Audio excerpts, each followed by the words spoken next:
All right, welcome everybody to another episode of the Puget Systems Podcast.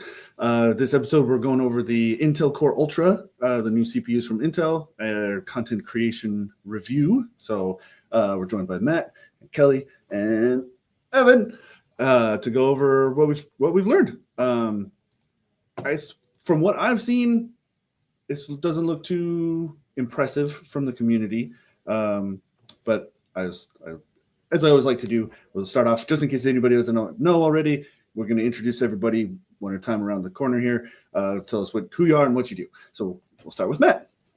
Yeah, sure. So I'm Matt. I am currently kind of taking on like all the media and entertainment stuff. So video editing, photography, graphic design. We actually recently made a hire to, I guess, kind of replace me in this stuff so I can do more of other things. So this might be the last one of these that I'm on. We'll see. But next time we'll have Peter. So yeah, mostly video and photo side is kind of the area I'll be, holding the fort down for this stream. All right, and Evan. I'm Evan. I do most of the physical, hands-on testing with most of the hardware and benchmarks we do, and then I compile all those results and do most of the technical parts of our review articles. Thanks. And Kelly. I'm Kelly. I am the basically rendering expert, either real-time 3D or offline rendering, such as Redshift, V-Ray, Blender, and all other things, 3D content creation, game dev, kind of a hodgepodge of things. All right, cool. So before we get into the benchmarks and things like that, we kind of had a bit of a different way of doing things with this release. And so let's expand on that a little bit. Yeah, sure. In fact, if you want to watch over my screen, yes. We'll spend more time in these articles as we actually are talking about it. But if anyone's familiar with the work we've done before, we almost always have one of these main posts, and then we break out into different ways. So this one's where if you want all the charts and graphs and all that kind of stuff, which we'll go through, that's this main one. We also typically will have a one that's around power draw and cooling, and Evan's been adding efficiency, which is actually where Core Ultra is interesting, I think. But we often in the past would break out to individual applications like Premiere, Photoshop, Unreal. We decided to do it differently this time because a lot of those articles just felt like a lot of repeats of our main article and then just slightly reworded or redone.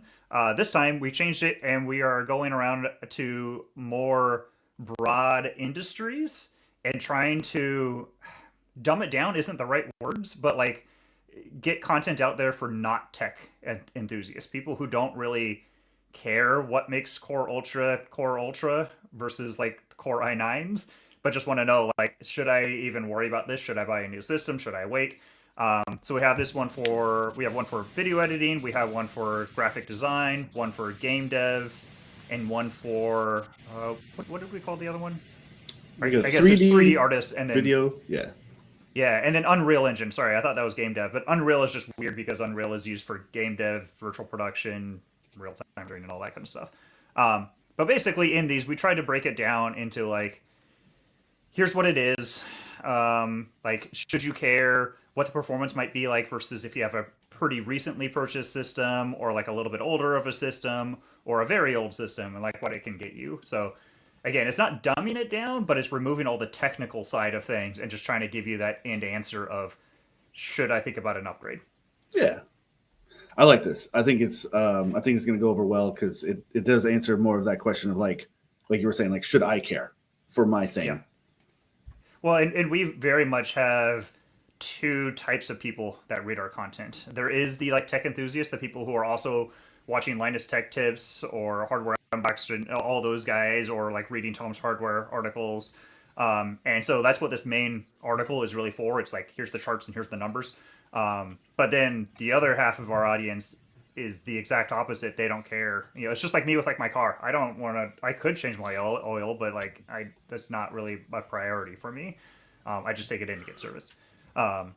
And same thing for me. If I was looking for a car, I don't really care about all of the liters of the engine. I don't even know what that really even means. I just want to know, like, which one should I do?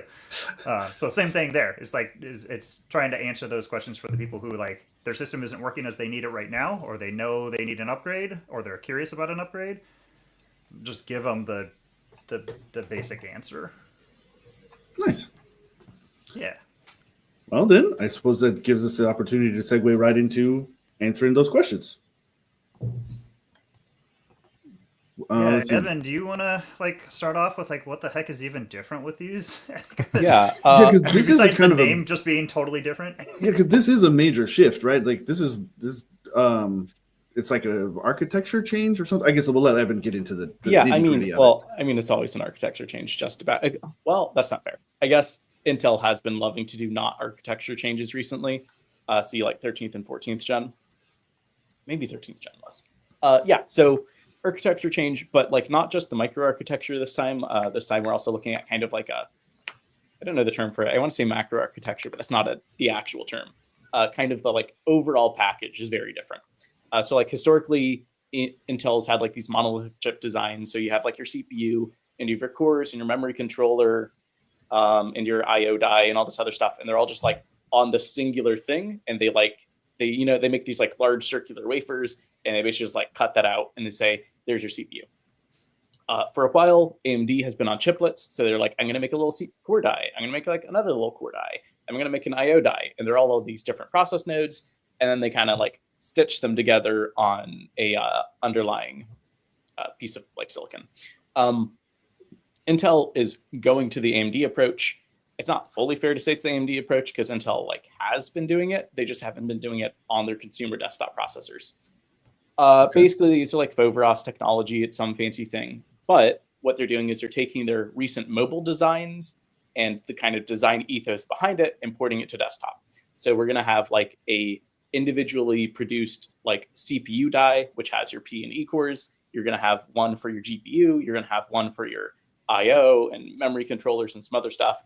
And they take all of those and they put them on top of another silicon package layer thing that I'm forgetting the term for. And then that will let them all talk to each other. And so this means that instead of producing one kind of giant CPU chip, they're producing lots of different chips. Or, well, in this case, TSMC is producing these chips. They're outsourcing all of it to TSMC on various process nodes, and then bringing them in and packaging them themselves. It is still using all like Intel technologies, but it is this time produced by TSMC, which frankly doesn't matter. Like all we care about is the end result. It's just that for this specific process, TSMC offered kind of what they needed in terms of capabilities. That hopefully Intel will be running back in-house in the future, but I don't know. We'll see.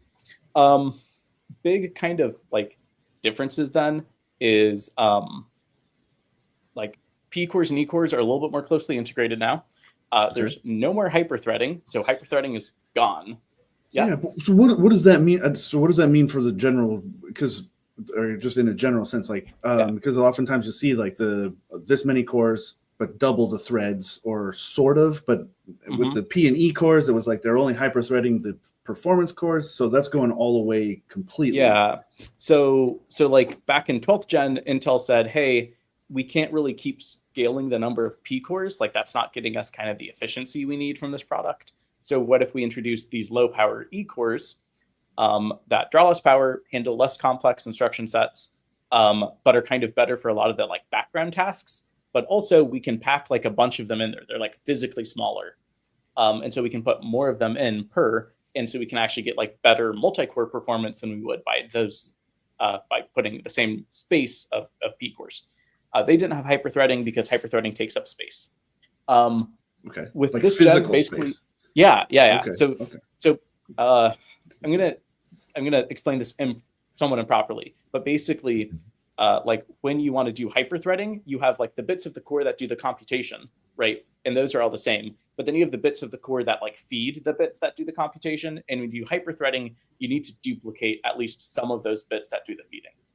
Because essentially hyperthreading, what it does is it takes advantage of the fact that you don't always have stuff to give the core to do work, right?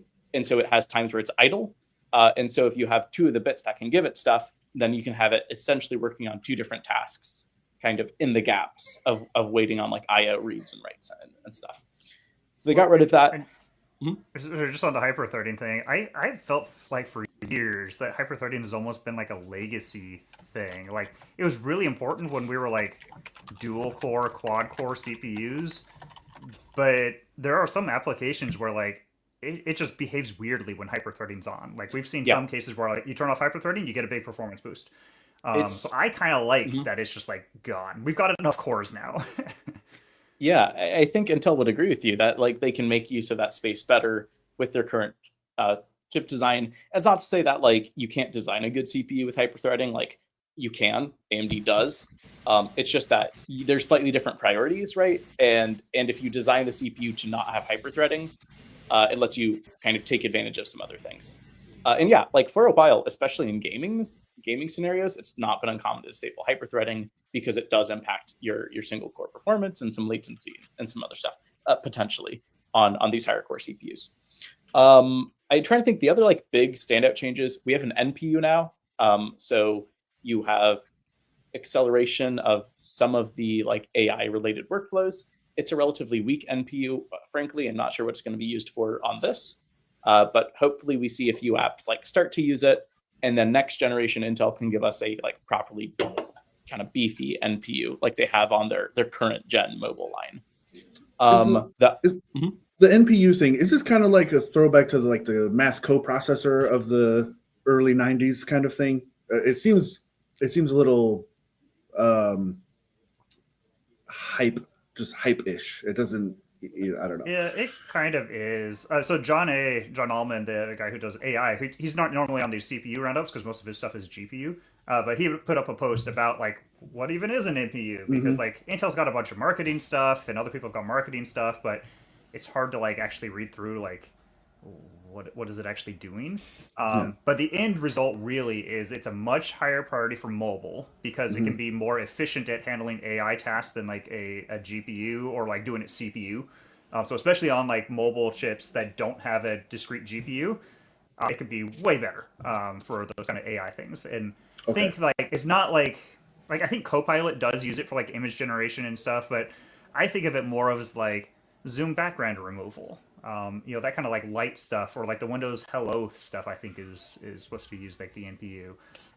Especially on desktop. It's not going to be like this AI stuff in Premiere Pro or in DaVinci Resolve or anywhere else. Like, you're not really going to use it because you've got a video card sitting there that's many times more powerful than the NPU.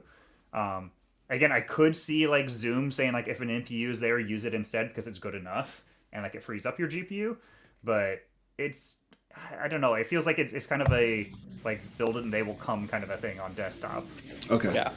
I also, the way I kind of see it developing is right now with non-F series processors from Intel, you have a bunch of like media encoders and decoders and accelerators on the CPU as part of the iGPU. I see it as kind of a similar thing. It's like a specialized piece of hardware that will accelerate specific parts of some of what you do, but is maybe most relevant for most users when they don't have a dedicated GPU. Right. Yeah.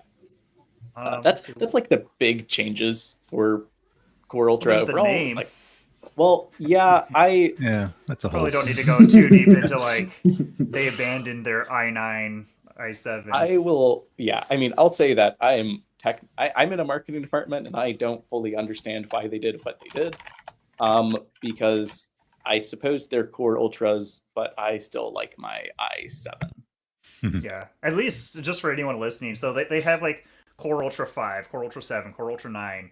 Just replace Core Ultra with I, and it's exactly the same thing it was before. i5, i7, i9, Core Ultra 5, Ultra 7, Ultra 9. Basically just the different classes, and they just decided to make the name longer. Yep. And I will say we're, I don't know, they've said there's going to be a lot of Core Ultra stuff. Like we see Core Ultra on their mobile right now. We see it on the desktop. Just be aware that like they aren't directly comparable. Like Core Ultra 2 on desktop and Core Ultra 2 on mobile are totally different architectures, totally different things. They have some similarities, but they also have a lot of differences. Just be like a little bit careful when you're looking at some of those things. Yeah. Good to know. actually, so we talked before we started the stream of like what the order we were going to talk about things in. I think I might want to actually diverge if you guys are okay with it, because I saw there was one question about like the coolers. Yes, I wanted to get to that before we got into the benchmarking, so I'll pop it up there. Anthony Prasad on YouTube was saying, "Hey guys, why the NHU12 AP for the 14900K and an AIO 240 for the 285K? Is there a temperature concern?" And and it's actually a much more complicated question than it sounds at first. Here, Evan, how about you let me take a stab at this first, and then you can correct me.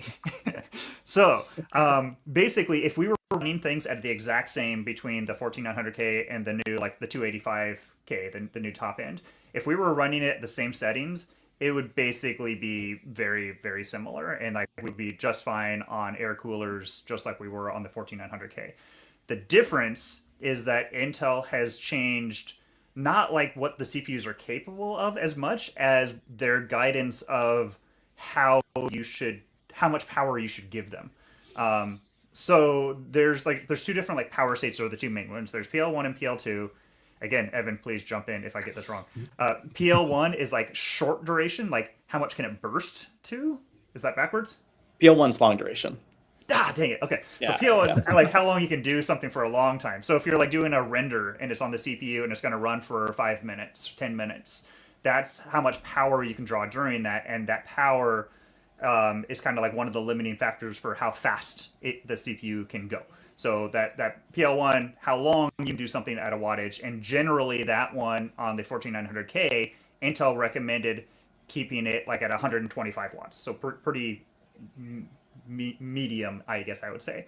And then the short duration is when you usually see like TDP. That's kind of what's closest, I guess, to that short duration. So like you can use a lot of power for a little bit of time, and then you use less power for a long amount of time. The difference with the 285K is they changed their guidance to say, hey, that like short amount of time, that long amount of time, you can use the same wattage. It'll be fine. So it's mostly about us following Intel's guidance, and that's why like we could use a 14900K on air when like reviewers are like, this thing is way too hot, you need crazy air coolers. It's because they were setting everything to that higher wattage all the time, whereas we were following Intel's guidance, and when it's running for longer, we would drop the wattage. Yeah, I want to be like a little bit careful. Please fix. It's more that previously Intel provided like 3 different types of like profiles for power and performance, and so some of them were like really extreme, like unlock everything, let it pull as much as it wants. Some were super conservative. We used kind of a middle of the road performance profile. Now, technically, reviewers weren't wrong. Intel told them to run these at 253 watts PL1, but Intel still said, yeah, you're totally fine to run these at 125 PL1. And in our testing, we thought that was a better overall mix. With the current generation, Intel's guidance is like, hey, if you're using a performance profile, have PL1 be 250. So they're not giving us that wiggle room. Frankly, I think like given where these CPUs excel, we probably would have moved to that direction anyway. But it's less a question of like we were in spec, they were out, and a little bit more of Intel has narrowed down what they consider acceptable a lot more, which is probably a good thing given the issues with 13th and 14th gen Intel. Yeah. And actually, so we have this in the Power Draw article. Evan went through all of this, and I mean, there's a bunch of stuff in here in that article. But one of the things we wanted to make sure was clear was like you can still use an air cooler with a 285 if your airflow is adequate. So we've already found like we do most of our testing on open air test beds because like we swap hardware all the time, and it's just fine. Like we are nowhere near throttling because of thermals. So on our like labs test beds, we're probably going to continue to use the Noctuas, frankly, because we have a lot and all-in-ones are expensive, and I want to use our budget in other places. And if it's not throttling, then who cares? I'll really say. I was going to say, well, and even in like a lot of our workstations, they would be just fine. The difference with us is we have to make sure that our systems are configured in case like this end user who's normally using Photoshop, they decide I want to pivot, I want to do 3D now, and they're doing a whole bunch of rendering, and then like their power, like now they're hitting thermal limits. So we have to kind of build our systems to be able to handle the heaviest of workloads. And oftentimes, like if it was just CPU, it would still be fine on air. The problem is when you add like a 4080 or 4090 in there, an air cooler is basically using the air that's already preheated from the GPU, so it's hotter. Versus all-in-ones, we stick those, I think, usually on the front of the case. Is that correct? And that's drawing in so cool right now. air. One of those. Yeah. So No, it's definitely you like can be that fine. combination workflow. That's like if you have a 450 watt GPU and it's running full tilt, and you have a 250 watt CPU and it's running full tilt, and you don't have immaculate airflow in your case, you're probably going to start running into issues. But like outside of that scenario, in most of our testing, we found that the CPUs are fine. I like personally, if I was buying this, I would. Well, I have an AIO right now, but I'd probably get an air cooler if I were just like straight up buying and not intending to overclock. Yeah. I mean, honestly, if I was buying one of these CPUs, I would probably even set my whatever that short duration power or the long duration power limit is. I'd probably even set it lower because nothing I do is like long processing stuff. And when it is, I usually just don't care because like it's going to be running for 10 minutes. I don't care if it takes 12. And I know there is like some even discussion internally of like, do we allow some systems to be configured that way because you care more about quiet than getting every last little bit of performance. It just makes product lines very messy and complicated, so I'm not entirely sure what they're going to end up deciding. Yep. Nice. Okay. Yeah, that's a good intro. So I guess we should jump back and actually just start talking performance because I do want to talk efficiency and a little bit more into the power draw, but I think you kind of need the performance first, right? Yeah. All right. Lead off Photoshop. I'm just going to do like high level stuff, and then I'll let Matt and Kelly chime in to like say what actually means and matters because I don't use these applications. I've kind of no idea. I'm a hardware person, not a software person. In this area. So starting off with Photoshop. Photoshop is like a weird one. It used to be super Intel dominated, and then we reworked our tests to be like much more kind of modern workflows, and AMD just like shot up to the top. Cool. Intel basically doesn't see any performance gains here. It's like a little bit on the edges. Frankly, anything between like 95, 96 in there is like the same as far as testing goes. Like maybe the 285K is like a touch faster. The 245K is like a touch faster than the 14600K, but overall, kind of not a lot of difference there. Yeah, pretty much. I mean, Photoshop's just very lightly threaded, and single-threaded performance hasn't really changed much in previous generations. I think AMD actually might be getting a bump, not because of like actual core stuff. It might be having to do around like AVX. I'm not 100% sure on that. I often care less about the why than the what. But yeah. So Photoshop is basically, we're recommending people go with AMD, but most of the time Photoshop is also more of a secondary. Like you have people who do work 90% in Photoshop, but oftentimes it's also like you're a motion graphics person, and so you're mostly in After Effects, but then you also jump to Photoshop. So this isn't enough of a difference where you should be like, if you use After Effects, it's like never go Intel. Like it's more just like, well, what else are you doing? Yeah. The only other thing I'll say there is looking around other reviews, Photoshop performance has been super volatile for the Core Ultra 200S Series 2 processors or whatever. Like from other reviewers, I've seen results down to like 6,000. Frankly, I've never seen results as good as ours, which makes me like a little bit hesitant. Frankly, I think we're probably a little bit more dialed into this stuff. It's our focus. But I will say, I think it is easy to accidentally configure a system in a way that will make Photoshop performance even worse with the 200S CPUs right now. Hopefully Intel will be having a lot of fixes for that sort of stuff out by like end of November-ish.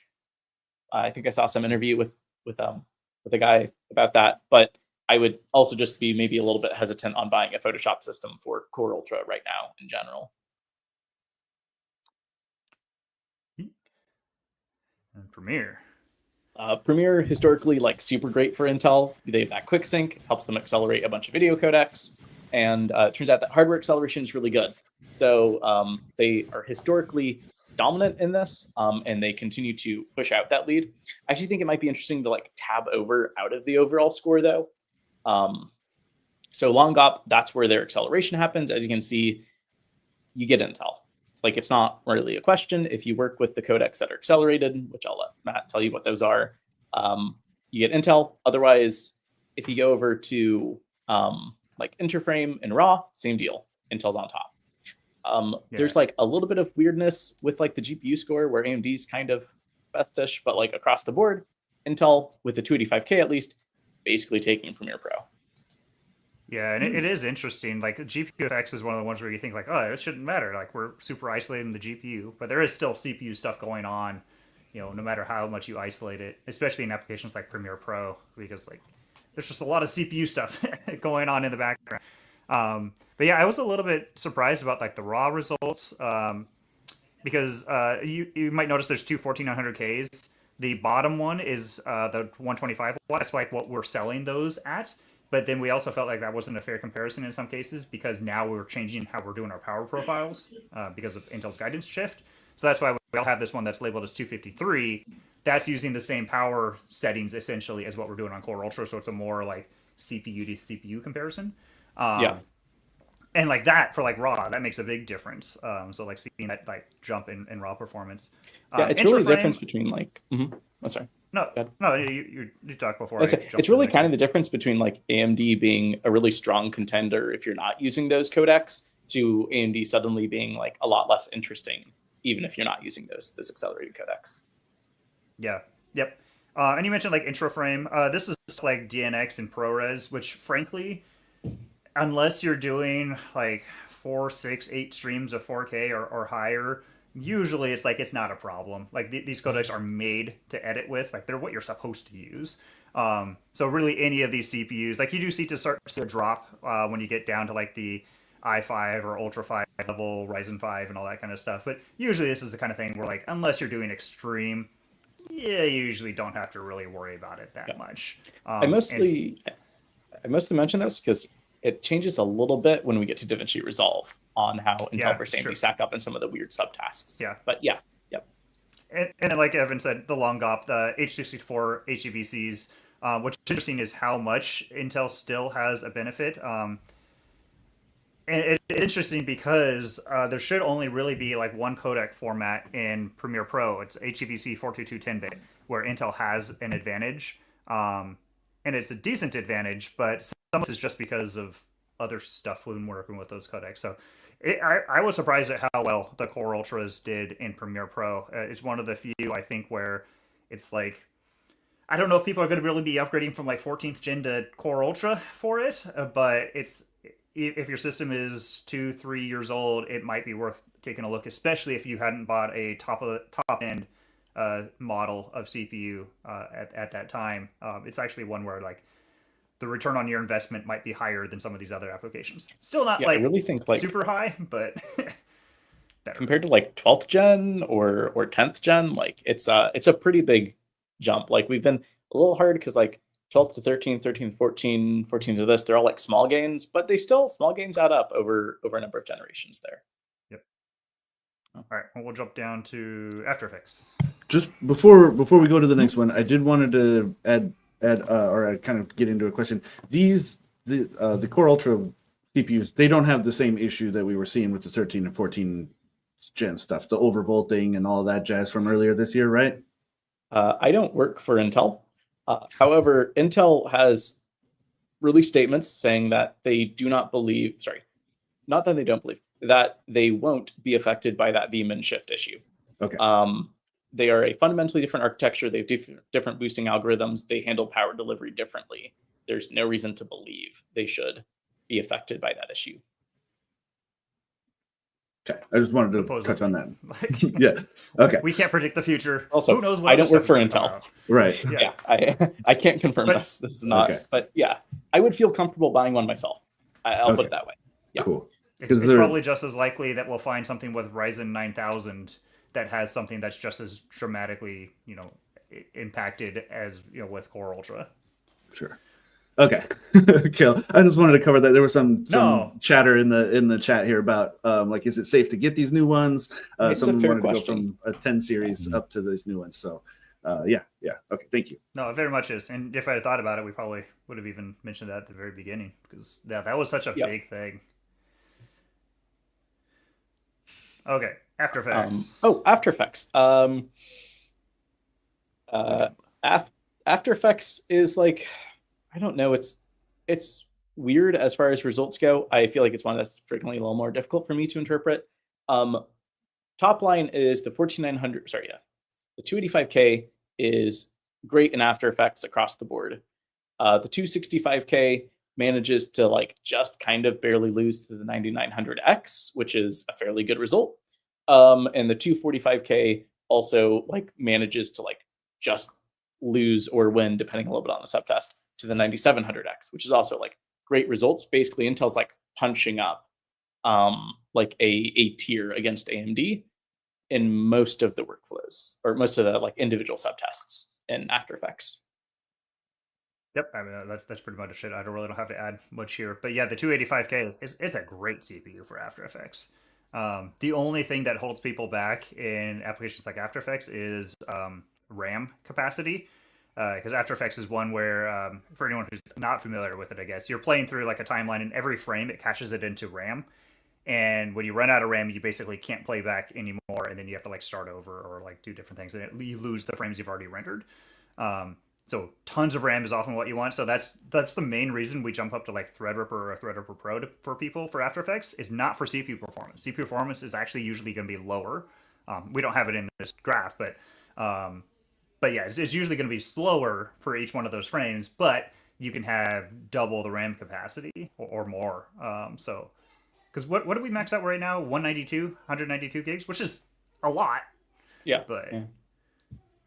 And I think hopefully we're going to be able to push that up a little bit more in the future, but 128 gig DIMMs are being scarce. The only weird result in After Effects, Matt, maybe you have context on it, is the tracking score, where we see like some kind of inversion of results, like the 285K still on top, but like AMD kind of takes the rest of the slots after that, and Intel is a lot less inspiring. Its tracking is almost entirely single-threaded, like pure single-thread. So that's part of it, but it's just weird, to be honest. Tracking is one of the ones I feel like in After Effects that they haven't touched in like a decade. You know, like they haven't touched it in 10 years. So it's a lot of old stuff. Maybe they've made some improvements on the back end, but it is definitely one where you get weird results. But like I know, like Evan, you run at least 5 runs It's minimum. about 5. Yeah. So it's like these are real results. But like it's strange that like the 9600X, well, I guess that one's a weird one because we had to recycle results because our CPU died. But like it's a little bit weird that like the 97 and the 9900 are the same. Like it's just a little bit strange sometimes. But this is honestly, it's probably one of the best examples of why you should actually test in these applications, not use like Cinebench as an example for all multi-thread workloads, or the single-thread Cinebench for all single-threaded workloads. Because you just get some weird stuff sometimes in these real-world applications. Because I mean, who knows what it's doing in the background? It might be some weird AVX stuff. It might be some weird stuff where actually Adobe is trying to do like things in the background, so like it prioritizes things weird. There's a bunch of stuff where like when you get into the real world, it doesn't line up with the theoreticals. Well, it's kind of rare that like the entire task will be single threaded or multi-threaded only. Like there's always this like combination of like going to do some multi-threaded stuff, then I'm going to cache some things, and then pull some more data from the drive, which is single threaded. Yeah. So doing real world is much more important. Yeah, exactly. Yeah. Moving on to DaVinci Resolve. And everything application that does everything. I was just reading through the chat, and in Houston, do we have a Resolve expert in our comments right now? We do actually. Jay Lippman. I was just saying, Resolve user extraordinaire. Yeah. Okay, I'll try not to mess up here. So yeah, DaVinci Resolve is like weird in that it's like whenever I look at it, I'm like, oh, it's just like Premiere Pro, except then it does like everything else too. And so there's definitely like more sub results for this. I don't know how many of them I'll get into, but like the top level is that the Core Ultra is basically the same, sometimes a little bit worse than Intel 14th gen. So really not a super inspiring result overall. Yeah, I and, will and say like all one. of these top ones, like all of these are basically margin of error. So like the fact that the 14.7 is above the 14.9 and the Core Ultra 285, it's basically no, it's actually kind of the same. We average everything out. But yeah, we'll Yeah. probably need to look at the sub results. Yep. I will say that 14700K was, I don't know if it was like a miracle CPU or what. It like absolutely crushed everything on this DaVinci Resolve benchmarks. It did so consistently. I don't know why, but I would not expect your average 14700K to be quite there. I'd expect it to be like a couple percent worse across the board most of the time, and that's what we've seen in like past testing. So I don't know what's going on there, but Yeah, I think we even need to go to our inventory and grab a couple of 14.7s. I guess now 14th gen is gone for us yeah. in most cases, so maybe it's not worth it. But yeah, it did feel like the 14.7 was giving us really good results. But yeah, Yeah. looking at some of the subs, I'll just take these on Evan. Yeah, Like please. long GOP stuff is so it's just the hardware encoding and decoding stuff.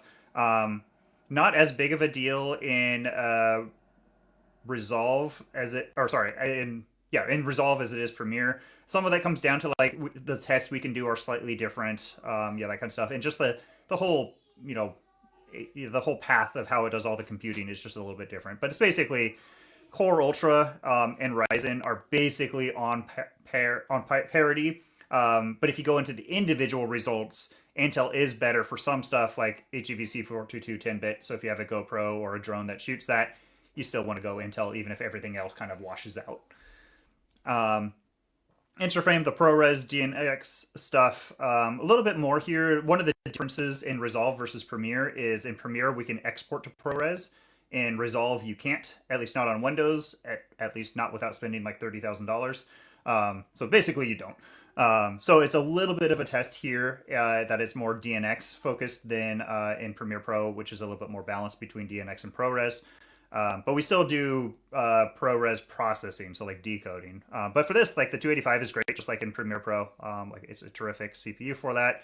Raw, this is again one where like it's a little bit weird that it's different because how Raw works in all of these applications like Resolve and Premiere is they don't actually do their own coding of how to like debayer or decode this like actual codec. They're using like for Red, they're using Red's like API. For Sony, they're using Sony's, and so like, but then like how do they mesh it in is a little bit different, and so you get these different kinds of things where like in DaVinci Resolve the 9950X is actually better than the 25K, whereas in Premiere Pro they were flipped in opposite. This is also one where you kind of have to look at the exact results because like these average raw scores might not matter as much for you as if you use like Red, which uses the GPU a lot, versus something like Sony XOCN, which doesn't use the GPU at all and is purely CPU. So definitely these are the ones where like even these sub scores aren't enough. If you actually are working in this application day to day, you probably need to dive even deeper because there's so much variance in how like these codecs work. Like it's a little bit less important with like ProRes and DNX and Interframe and stuff, but Raw, they're all over the board. Yeah. Also, sorry, just on that note, we didn't this time include all of our like specific like individual line scores like we do in a lot of our articles, just because of how we kind of formatted this. But we do have those. I've posted some of them in like the comments of the article and stuff. But if you are interested in those, I'm happy to like provide those.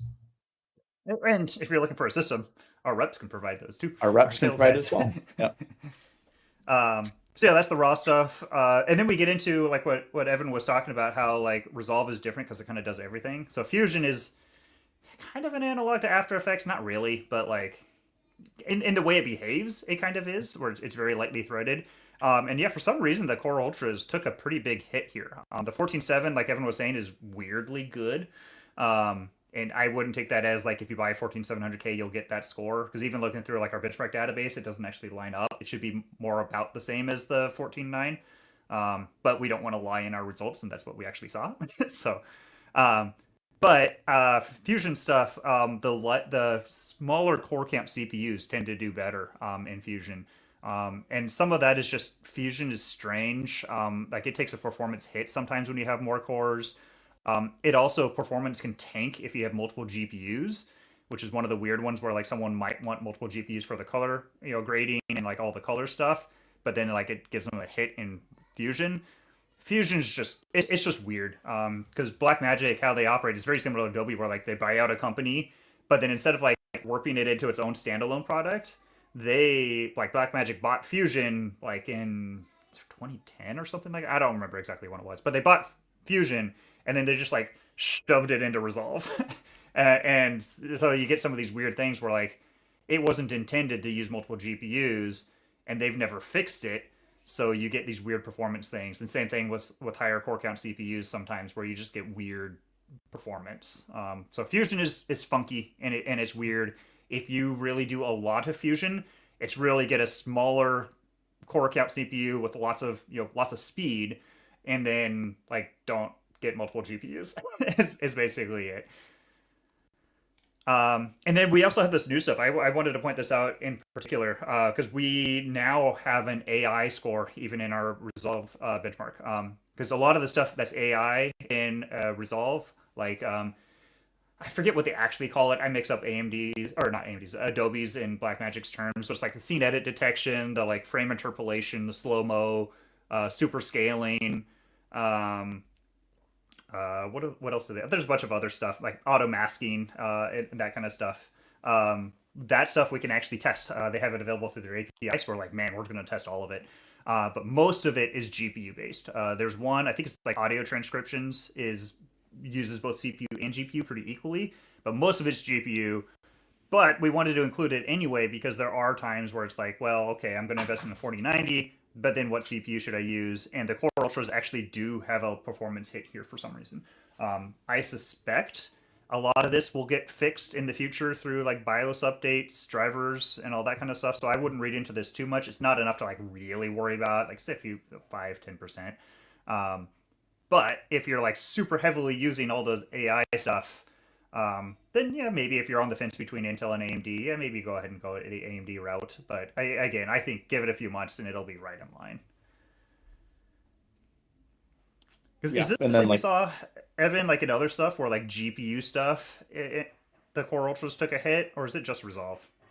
no, we saw GPU in Premiere, and like we tab to the next, like in Resolve, the GPU scores also. Right. It definitely feels like there's a little bit something going on where like the Intel CPUs are like a little bit less good at facilitating some of like those primarily GPU based workloads. I don't want to read into that like too much as far as everything else goes, but it definitely seems to be a consistent trend. So I'm not entirely positive what's going on there. We'll jump down because we only have another 20 minutes. Jeez. Yeah, so moving on to Unreal Engine. Unreal Engine's like, I guess, the other everything app. So we highlight, I think, three scores in here. Technically, only two of them are in Unreal Engine. So we have shader compilation and light baking, if I recall the names properly. And then we also have the source code compile, where we're actually like in Visual Studio compiling Unreal Engine. If that's correct, Kelly. That's correct. Okay. So these are flipped. These are just straight time results as opposed to like score results. So lower is better. This makes talking about them a little bit weird. But in general, the 285K does well across the board. It compiles shaders quickly. It builds the lighting quickly. It compiles the code relatively quickly. It's basically on par or better than the 9950X across the board. And these are all like fairly heavily multi-threaded applications. Unreal Engine is a bit weird in that some of them, especially like the code compilation, are fairly sensitive to like memory speed and cache and some of those other things. I think because they're doing like a lot of file reads and writes or something. But they do tend to be a little bit more sensitive to that. So I expect some of that is just the fact that we have faster RAM on the 285K because it supports faster RAM. Also has more cache, so that could be part of it as well. Kelly, I don't know if you want to dig into any of the specific sub results there, though. Sure. I mean, so shaders is the one that like everyone deals with. Like some people deal with it daily. Some people it's every time they start a new project or open a project that someone sent them. And this can run for 5 minutes to an hour, depending on the size of the project. And so it can be, some people feel like they need as fast as possible because they have to do a daily build that they're getting from their game studio. So the shader compile is like the most important of all the three. And since we're It talking about looks like- time, these are like 10, 11 minutes or longer. And the 285, 14900, 9950X are all kind of very close. The lower end, it really skews towards Intel. Like if you are trying to do a cheap Unreal Engine build, you just have to go Intel. Like it's just a big difference. But on the higher end, you're going to kind of look at like what, what's the full system price? What else are you getting? Other programs you need to be worrying about, because most people doing Unreal Engine are doing other things as well. But then Real quick, as yeah. an aside, I've been noticing on games that I'll start a game, especially a more modern one, and they're doing a lot of shader compiling on the user end. Is there a reason for that? So shaders are based off of a number of different things. There's the application, be it Unity, Unreal Engine, whatever. But then also based off of the driver, the video card driver. So if there's a driver update, you'll often have to recompile. If there's a system update, you might have to recompile, because it is basically little mini programs, little bits of code that are based off of what that driver says, like how to handle that specific pixel on your screen is. So they're very complicated things. So that's why you see them in games at the beginning, like when you launch a game. Yeah, if you've updated driver, you're gonna have to redo it. Sometimes you just have to do it every time, depending on how they coded it. Usually when it's every time, it's not that many. It doesn't take too long. But yeah, you'll see that all the time in games.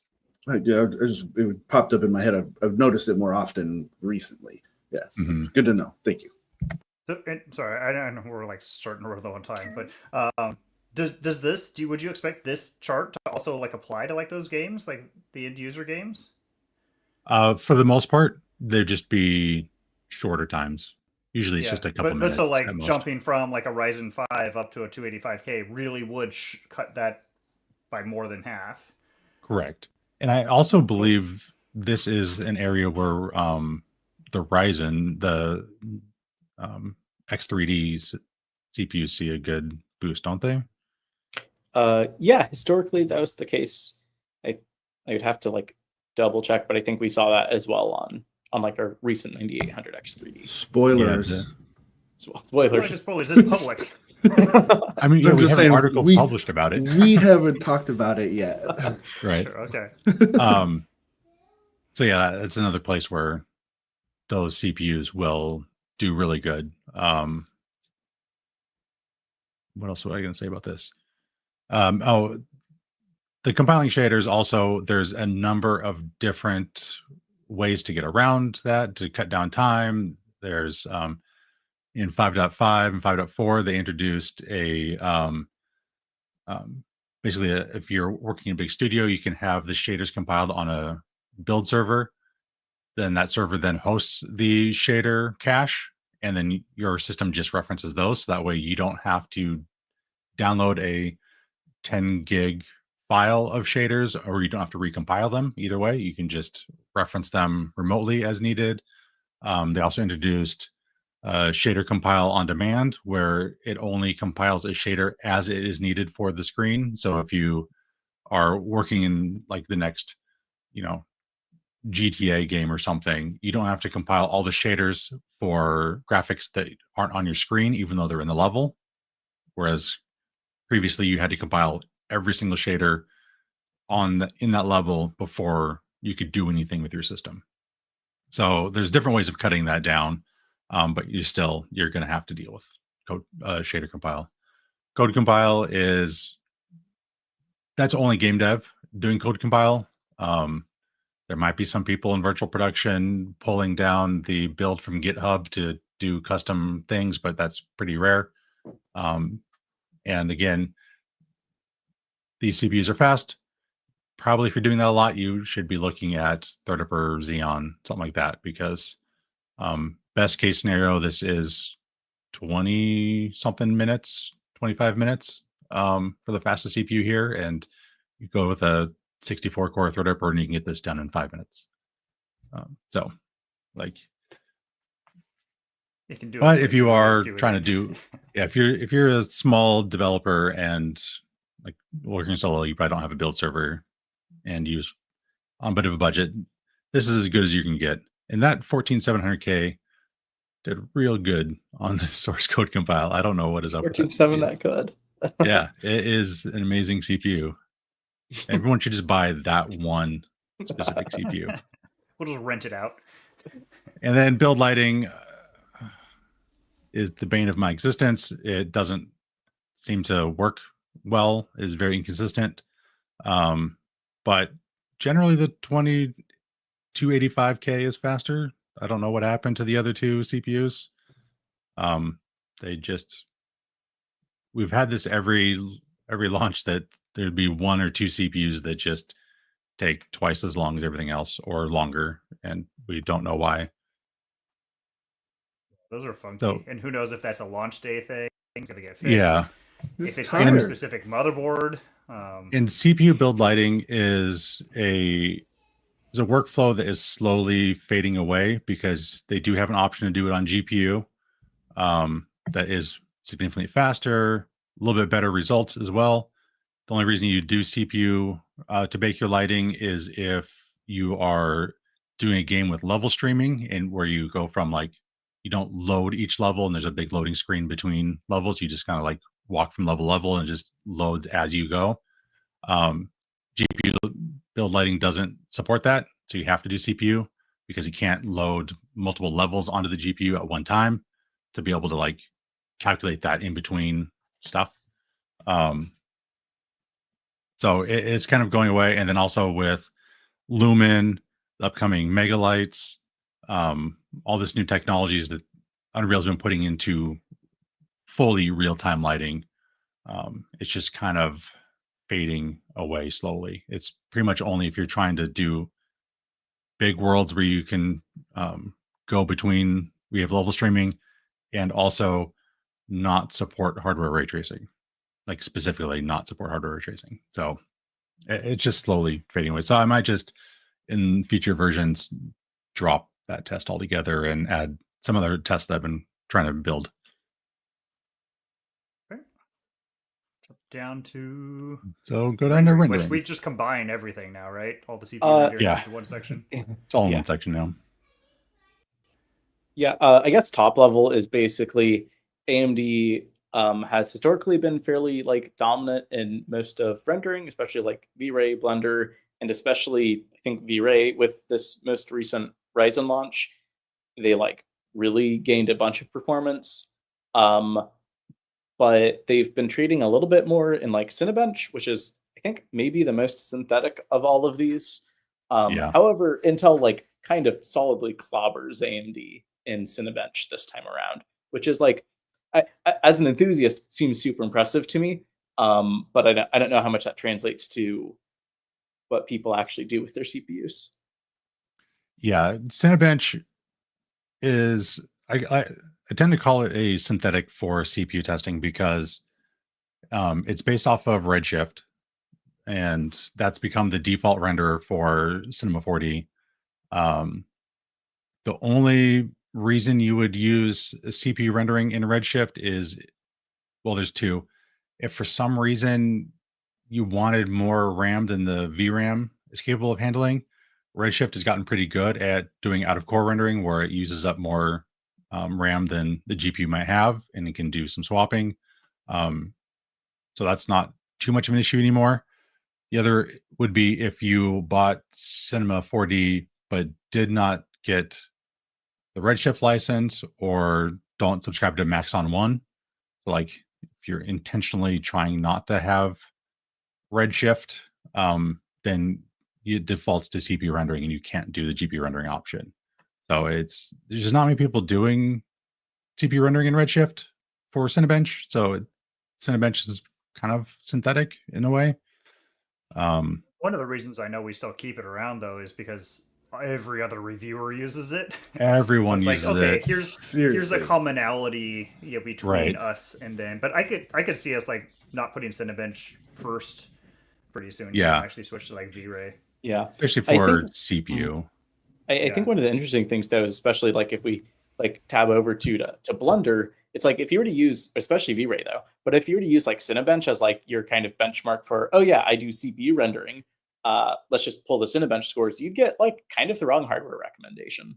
Yeah.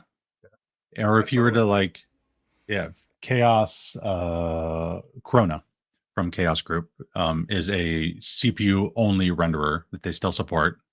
So yeah, looking at the V-Ray is probably more akin to what you would expect out of Corona than Cinebench. And you can see that in V-Ray, the 9950X is quite a bit faster. Still see a nice uplift from the 1400, but again, if you're doing that much CPU rendering, you should probably be looking at Threadripper or Xeon. Like, just you need more cores, and you can get a lot more somewhere else and do a lot faster. And if you don't have enough, if you need that much RAM that the VRAM available on GPUs isn't enough, then your scene is big enough that you're going to see long render times, and you should just be going to a Threadripper and get faster renders than you can do on Core or Ryzen. Like, nothing against either of the CPUs, it's just is not the right workflow for those CPUs. Okay. One thing we could talk about is CPU single core in Cinebench. Mm-hmm. We do have to kind of give the same caveat that this might not be exactly 100% comparable, but we are using single core results from Cinebench to kind of give an estimate for 3D modeling and animation workflows for like actually creating the models and animations and doing all that work before you get to rendering. Because traditionally a lot of that is single core or very lightly threaded anyways. So this is what you can look at.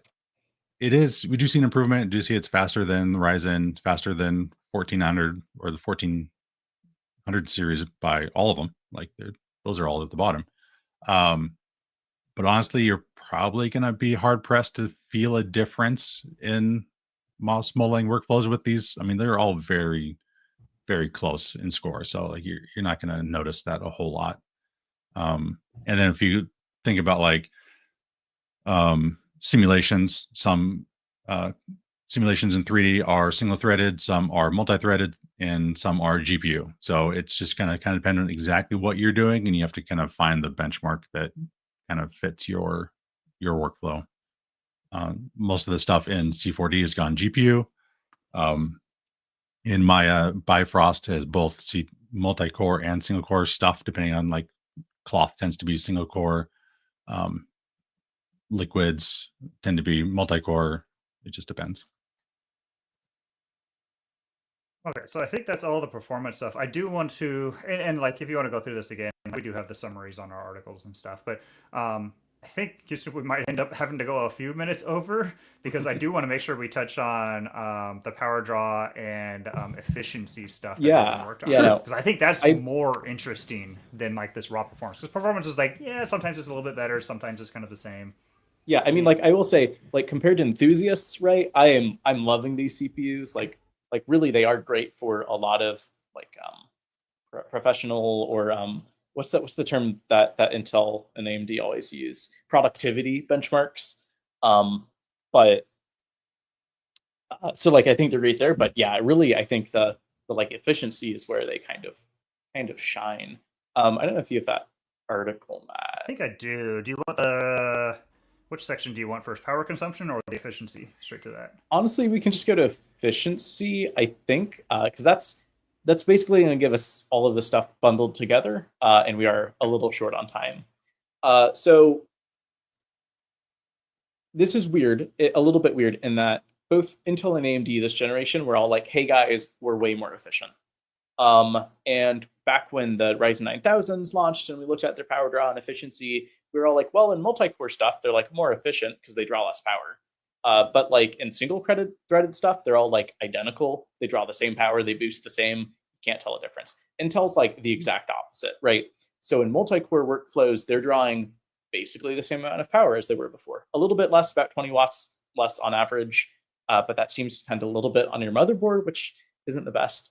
But in like single threaded things, they're drawing way less power. So efficiency here, basically we run our benchmark, we get the score, and then we calculate how much power the CPU used, how much energy the CPU used running that benchmark, and then kind of divide the score by the energy and get like score per joule, or in this case, score per watt hour, because it makes numbers a little bit nicer.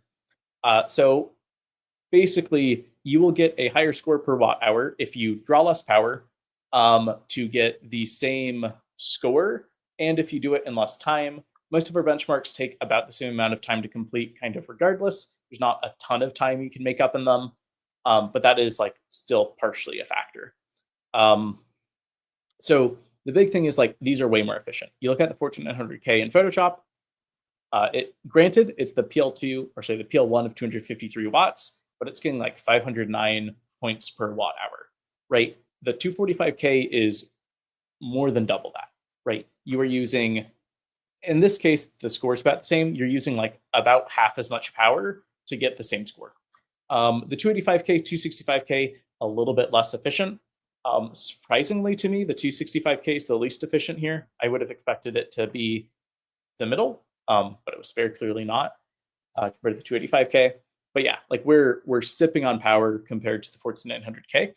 And we need to be a little bit careful with our comparison to the 9950X because of how we're measuring stuff, but it still looks to be more efficient than the 9950X, which admittedly not AMD's most efficient CPU, but it's still the fact that the 285K, the most kind of directly comparable one, is at like 30% more efficient is a good deal. So yeah, these are drawing less power in Photoshop by a lot. Premiere Pro, similar sort of thing. Intel gets a little bit of an extra win against AMD here because they have hardware acceleration for some of the codecs that are run, but it's still like a smallish portion of the test. So it's not like a huge deal, but again, more efficient. Less good gains than in Photoshop. I think there's two reasons for this. One, less of it's directly CPU performance. And second, Premiere Pro has more things which are like multi-threaded. And anywhere you're getting multi-threaded, the 285K is not really that much more efficient. It basically has to be more efficient because it's more performant, which as we saw, it's mildly more performant, but it's drawing still a lot of power in those multi-threaded portions. Yeah, and in fact, this is the only one you did that was a mix of CPU and GPU. Even though Premiere doesn't use great GPU, but like I'm assuming that like DaVinci Resolve would show even less of an efficiency gain because that is like half GPU. Yeah, it is a little bit weird because in any of the portions where it's just like feeding the GPU, it is going to be more efficient. But yeah, no, I would think that DaVinci Resolve would be a little bit less impressive in those gains there. Cinebench, interesting. Basically, right. So the 285K is drawing only a little bit less power than the 14900K. We measured at like 230 watts, but it had that like good score gain, and so because of that, it was able to be more efficient than it by a healthy margin. Also, a little bit more efficient than the 9950X. We are kind of expecting what we see here, which is that the lower core models are kind of like less efficient. It makes sense because like if you have 250 watts to distribute to all your cores, then you're like, okay, well, on a 20 core thing, each core gets 12 watts or whatever. On a 10 core thing, everything gets 25 watts. But like those extra watts on one core get you like less gain the more watts you put in, right? So diminishing returns. So we would expect the higher core count one to be kind of more efficient in like these heavily multi-threaded ones. Single core, this is where we see, again, on running one thread, Intel is able to dramatically decrease the amount of power they're using. And that lets them be way more efficient because they can reduce power by a ton and still score well.